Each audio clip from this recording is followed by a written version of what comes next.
Josué capítulo 14. Esto pues es lo que los hijos de Israel tomaron por heredad en la tierra de Canaán, lo cual les repartieron el sacerdote Eleazar, Josué hijo de Nun, y los cabezas de los padres de las tribus de los hijos de Israel. Por suerte se les dio su heredad, como Jehová había mandado a Moisés que se diera a las 9 tribus y a la media tribu. Porque a las 2 tribus y a la media tribu les había dado Moisés heredad al otro lado del Jordán, mas a los levitas no les dio heredad entre ellos, porque los hijos de José fueron 2 tribus, Manasés y Efraín, y no dieron parte a los levitas en la tierra, sino ciudades en que morasen, con los ejidos de ellas para sus ganados y rebaños. De la manera que Jehová lo había mandado a Moisés, así lo hicieron los hijos de Israel en el repartimiento de la tierra. Y los hijos de Judá vinieron a Josué en Gilgal, y Caleb, hijo de Jefone, ceneseo, le dijo: Tú sabes lo que Jehová dijo a Moisés, varón de Dios, en Cades Barnea, tocante a mí y a ti. Yo era de edad de 40 años cuando Moisés, siervo de Jehová, me envió de Cades Barnea a reconocer la tierra, y yo les traje noticias como lo sentía en mi corazón.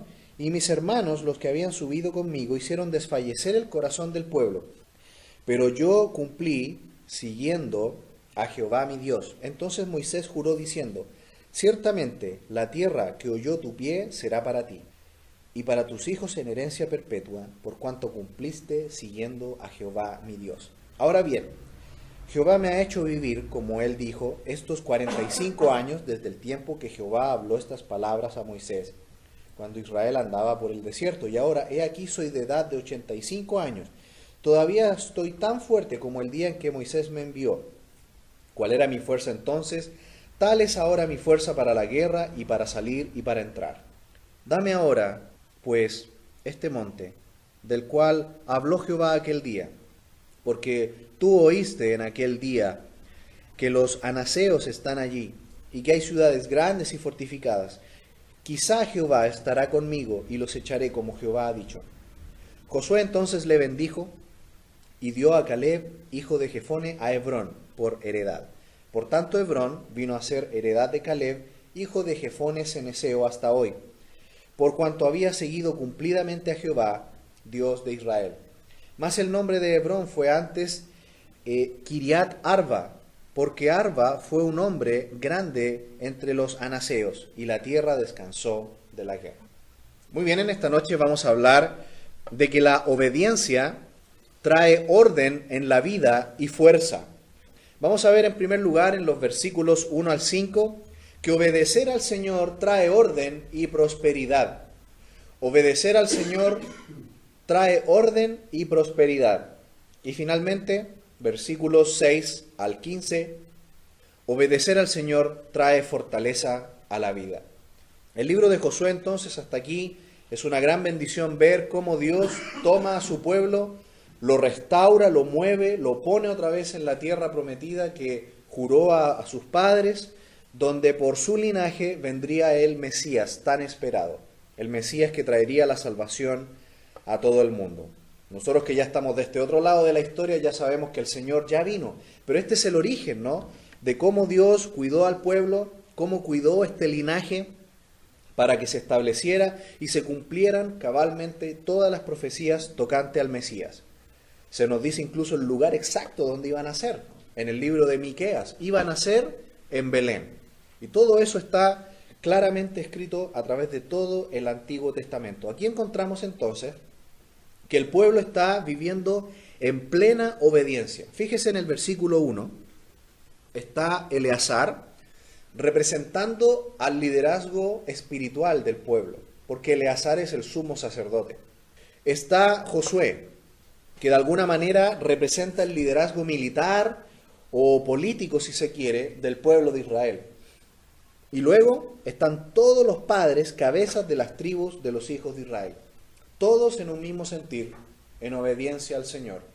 Y a continuación entonces reparten por suertes la tierra en partes iguales, en un sentido de igualdad. Es decir, las tribus que recibieron tierra Solamente esa tierra podían tener. No podían comprar pedazos ni usurpar tierra de otro lado. Esa era su tierra y ahí podían hacer sus hogares. Así es como Dios determinó que fuese para ellos. Lo que nos llama la atención es el tema de repartir por suertes. Vámonos a Hechos, capítulo 1, versículo 26, porque aquí se encuentra una ocasión de unas cuantas en que se hace esto de echar suertes. Aquí está la elección del sucesor de Judas. El Señor Jesucristo les había dicho en Hechos 1:8 que tenían que salir a predicar, salir de Jerusalén, ir hasta lo último de la tierra, pero ellos se quedaron entretenidos en Jerusalén hasta prácticamente el capítulo 8, y lo primero que hicieron fue buscar un sucesor para Judas. Quizás estaban un poco desesperados de completar el número 12, porque el Señor Jesucristo prometió 12 tronos en el cielo para los 12 apóstoles. Así que si falta un apóstol, hay un trono vacío, hay una silla ahí vacía. No sabemos exactamente por qué lo hicieron, pero el Señor le dijo, vayan a predicar, y ellos empezaron a hacer esto. La cosa es que aquí leemos en el verso 26, y les echaron suertes, y la suerte cayó sobre Matías, y fue contado con los 11 apóstoles. Esto de echar suertes no es lo mismo que nosotros vemos en el día de hoy relacionado con asuntos medios de astrología o asuntos paganos. En la cultura del pueblo de Israel esto era una cosa normal, pero luego, si usted sigue avanzando a través del libro de los Hechos en adelante, esto nunca más se usó. La enseñanza de las iglesias por Pablo, Pedro, Juan, nunca se habló de esto de hacer suertes. Ahora el creyente, por medio de la palabra de Dios, la guía del Espíritu Santo, puede saber cuál es la voluntad de Dios para su vida y cuál es la voluntad de Dios para la iglesia. Vámonos a Proverbios, capítulo 16, porque aquí vamos a encontrar que esto de echar suertes era un método en el cual Dios hablaba en aquel tiempo a su pueblo. Proverbios 16, versículo 33. La suerte se echa en el regazo, mas de Jehová es la decisión de ella. Es decir, esto de echar suertes era parte del pueblo de Israel, no era malo, pues era la forma en que recibían de parte de Dios en circunstancias especiales alguna decisión que había que tomar. No había claridad, no había cómo hacerlo, echaban suertes encomendando a Dios la decisión y lo que saliera era la voluntad de Dios. Pero después de Hechos capítulo 1 nunca más se usó. Así que yo personalmente nunca aconsejaría hacer eso. Diría que eso fue una práctica, sí, pero ahora que tenemos la palabra de Dios, tenemos el Espíritu Santo morando en nosotros, podemos saber cuál es la voluntad de Dios para nuestras vidas. Así que el pueblo obedece. Unidos, reparten entonces la tierra tal como Dios dijo que tenían que hacer. Versículo 5. De la manera que Jehová lo había mandado a Moisés, así lo hicieron los hijos de Israel en el repartimiento de la tierra. Obediencia. Cuando hay obediencia, hay prosperidad. El pueblo recibió su tierra, se asentaron en la tierra, y también orden. Cada pueblo con sus cosas, cada familia, cada tribu tenía su hogar, tenía su territorio. Incluso los levitas, que no tenían heredad, sí tenían asignadas ciudades y pequeños territorios de tierra donde ellos podían, por ejemplo, cuidar sus ganados. No tenían tanto como sus demás hermanos de las demás tribus, pero tenían lo suficiente para su vida, además de los diezmos y las ofrendas que recibían por su labor en el tabernáculo o más adelante en el templo. Obediencia. La obediencia es una de las cosas más valiosas que debemos cuidar, y me gustaría mostrarles cómo es tan importante, más que tener buenas intenciones. Mire conmigo, por favor, en primer libro de Samuel, capítulo 15, verso 22. Y Samuel dijo, ¿se complace Jehová tanto en los holocaustos y víctimas como en que se obedezca a las palabras de Jehová? Ciertamente, el obedecer es mejor que los sacrificios, y el prestar atención que la grosura de los carneros. Es mejor que los sacrificios. Dios recibe de manera muy especial cuando nosotros somos obedientes.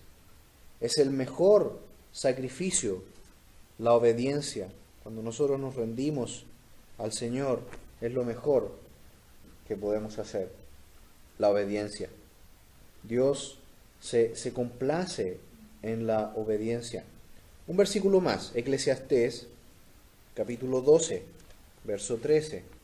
El fin de todo el discurso oído es este: teme a Dios y guarda sus mandamientos, porque esto es el todo del hombre. La obediencia. La obediencia es lo mejor, el mejor sacrificio que podemos entregar al Señor. La obra más dulce, más de mejor olor grato delante del Señor es obedecer. El pueblo de Israel fue bendecido, había orden en el pueblo de Israel. ¿Por qué? Porque hicieron todo tal como Jehová había mandado a Moisés. En segundo lugar, obedecer al Señor trae fortaleza a la vida. Versículos 6 al 15. La semana pasada hablamos un poquito de que la edad nunca va a ser una excusa o límite para servir al Señor. Recuerdan que ya estaban de edad avanzada, Caleb, Josué, sin embargo, ellos no vieron su edad como límite para servir al Señor, sino que siguieron adelante y lo hacían sin esperar ninguna recompensa. Aquí encontramos lo mismo en Caleb. Caleb dice, cuando tenía 40 tenía una gran fuerza para la guerra, para conquistar. Hoy tengo 85 años, versículo 10 y 11, todavía estoy tan fuerte como el día que Moisés me envió. ¿Cuál era mi fuerza entonces? Tal es ahora mi fuerza para la guerra y para salir y para entrar. La fuerza. Cuando nosotros obedecemos al Señor, Él nos fortalece, a pesar de que estemos débiles. Vamos al Salmo 8, por favor. Salmo capítulo 8, verso 2. Un salmo de victoria de David dice: Jehová, roca mía y castillo mío y mi libertador, Dios mío, fortaleza mía, en Él confiaré, mi escudo y la fuerza de mi salvación, mi alto refugio. Aunque haya debilidad, aunque haya un enemigo muy fuerte en contra, Dios es nuestra fortaleza e incluso en nuestra debilidad. Mire 2 de Corintios capítulo 12, verso 9. En un pasaje donde Pablo se presenta muy débil, insuficiente, el Señor le dice lo siguiente: y me ha dicho, bástate mi gracia, porque mi poder se perfecciona en la debilidad. Por tanto, de buena gana me gloriaré más en mis debilidades, para que repose sobre mí el poder de Cristo. ¿Cuándo vamos a ser fuertes? Cuando reconocemos nuestra debilidad. Caleb dijo, soy viejo ya, tengo una edad avanzada.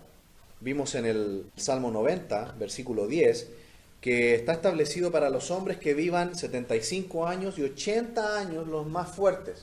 Caleb ya pasó la línea y él dice, Señor, dame fuerza porque quiero conquistar más. Dame este monte. Para el hombre que tiene en su corazón obedecer y amar al Señor, siempre van a haber fuerzas independientes de su edad. Y Pablo acá, en medio de este aguijón en la carne que él tenía, no sabemos qué era, pero dice que en medio de esta humillación, él dijo, Señor, soy débil, no tengo fuerza. Y cuando nosotros reconocemos eso, en ese momento el Señor nos llena. Pero cuando nos sentimos fuertes nosotros mismos, por nuestra propia capacidad o por nuestras propias fuerzas, no vamos a experimentar el poder de Dios. Vamos a ir en derrota. Tenemos que reconocer que Él es el que nos da la fuerza y solamente Él es el que nos puede ayudar a salir adelante. ¿Qué más? Si vamos ahí mismo al pasaje de Josué 14, hay fortaleza en la vida, pero algo más.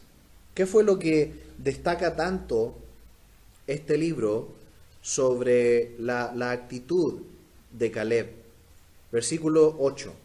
Y mis hermanos, los que habían subido conmigo, hicieron desfallecer el corazón del pueblo, pero yo cumplí siguiendo a Jehová mi Dios.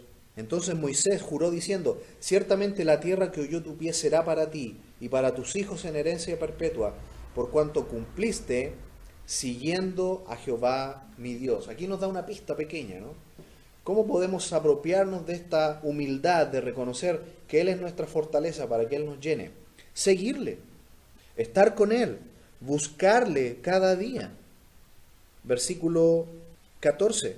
Por tanto, Hebrón vino a ser heredad de Caleb, hijo de Jefone, ceneseo, hasta hoy, por cuanto había seguido cumplidamente a Jehová, Dios de Israel.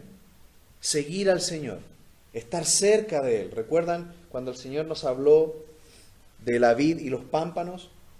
Unidos a mí van a poder hacer mucho y llevar mucho fruto, pero separados de mí nada podréis hacer. Necesitamos depender de las fuerzas que Él nos da en obediencia, porque obedecer al Señor va a traer fortaleza a nuestras vidas. En medio de la debilidad, aunque nuestro cuerpo no nos acompañe, pero si seguimos al Señor con todo nuestro corazón, Él nos va a dar fuerza y nos va a prosperar para poder tener fortaleza en la vida. Acompáñenme también a 2 Timoteo capítulo 2. Esta obediencia no es un camino fácil. Aparentemente parece una decisión simple, sencilla, fácil, pero no lo es. Porque mientras que hay uno que se esfuerza por obedecer al Señor y seguir al Señor de todo corazón, hay 10, 20 que no lo van a hacer. Porque obedecer al Señor no es fácil. Requiere decir no a muchas cosas, requiere decirle no al pecado, requiere decirle no a las presiones de este mundo. Pablo le dice a Timoteo: tú pues, hijo mío, esfuérzate en la gracia que es en Cristo Jesús. Está diciendo: esfuérzate en la gracia que te está siendo dada. Es decir, no es una fuerza tuya, es una fuerza que viene de Dios. Esfuérzate en la gracia. Una fuerza que Dios nos da. Lo que has oído de mí ante muchos testigos, esto es carga a hombres fieles que sean idóneos para enseñar también a otros. Se fija, la obediencia requiere trabajo, requiere disciplina y también sufrir. Dice el verso 3, tú pues sufre penalidades como buen soldado de Jesucristo. No es fácil obedecer, no es fácil sujetarse al Señor, porque nuestra tendencia natural es que queremos hacer lo que nosotros queremos hacer. Queremos hacerlo a nuestra medida, a nuestra comodidad, como a nosotros más nos gusta, en nuestros tiempos. Pero si queremos este orden en la vida y esta fortaleza, necesitamos obedecer al Señor tal como Él lo pide. Ninguno que milita se enreda en los negocios de la vida a fin de agradar a aquel que le tomó por soldado. Y también el que lucha como atleta no es coronado, sino lucha legítimamente. El labrador, para participar de los frutos, debe trabajar primero. Considera lo que digo, y el Señor te dé entendimiento en todo. Acuérdate de Jesucristo, del linaje de David, resucitado de los muertos conforme a mi evangelio, en el cual sufro penalidades, hasta prisiones a modo de malhechor, mas la palabra de Dios no está presa. Por tanto, todo lo soporto por amor de los escogidos, para que ellos también obtengan la salvación que es en Cristo Jesús, en gloria eterna. Palabra fiel es esta: si somos muertos con Él, también viviremos con Él. Si sufrimos, también reinaremos con Él. Si le negaremos, Él también nos negará. Si fuéremos infieles, Él permanece fiel. Él no puede negarse a sí mismo. Así que esta obediencia que trae fortaleza a la vida no es fácil. Requiere sacrificio, requiere trabajar y decirle no a muchas cosas de este mundo, del pecado y las presiones normales que hay en la vida que nos tratan de empujar, ¿cierto? Nos tratan de tirar de aquí para allá en diferentes direcciones. El Señor quiere que nos enfoquemos en obedecer. Obedecer al Señor es la más grande bendición. Es la llave de toda bendición. El Señor dijo: si me amáis, guardad mis mandamientos. Vosotros sois mis amigos si hacéis lo que yo os mando. Así que la obediencia trajo orden en la vida al pueblo de Israel y trajo fortaleza a la vida de Caleb. Vimos en esta noche en los versículos 1 al 5, que obedecer al Señor trae orden y prosperidad. Confiemos en esto, hermanos. Si aplicamos este principio, el Señor va a traer orden y prosperidad a nuestra vida. No estoy hablando solo de prosperidad material, prosperidad en el sentido amplio de la palabra, que incluye probablemente lo material en muchos casos, pero es esta prosperidad integral, espiritual, familiar, etc. Y en segundo lugar vimos versículos 6 al 15, que obedecer al Señor trae fortaleza a la vida. Estamos cansados ya, pensamos que no damos más, necesitamos un descanso, ¿cierto? Bueno, el Señor nos puede llenar una vez más. Él nos puede fortalecer. Entreguémonos en obediencia y Él nos va a llenar de ánimo para seguir adelante. Oremos.